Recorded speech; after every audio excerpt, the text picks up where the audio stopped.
Reperi i njohur shqiptar Don Gjoni ka qenë në fundin e qendrës të vëmendjes pas një takimi të veçantë me një nga fansat e tij më të zjarrta.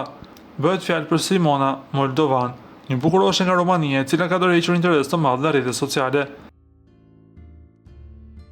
Ajo që bën këtë histori të pazakontë është mënyra se si Simona ka zgjedhur të shprehë admirimin e saj për artistin. E njëjta ka realizuar një tatuazh të madh në pjesën e barkut ku është gdhendur portreti i artistit nga Kosova. Pamjet e tatuazhit si të momentit nga takimi i saj me reperin janë publikuar në platformën TikTok, ku brenda pak orësh janë bërë virale.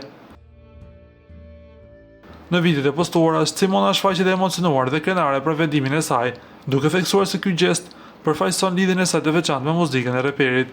Disa e dëgjojnë Don Gjonin, unë e mbaj me vete, u shpreh ajo ndër të tjera. Ju lutem klikoni tek butoni subscribe për të marrë të rejat më të fundit nga showbizi shqiptar.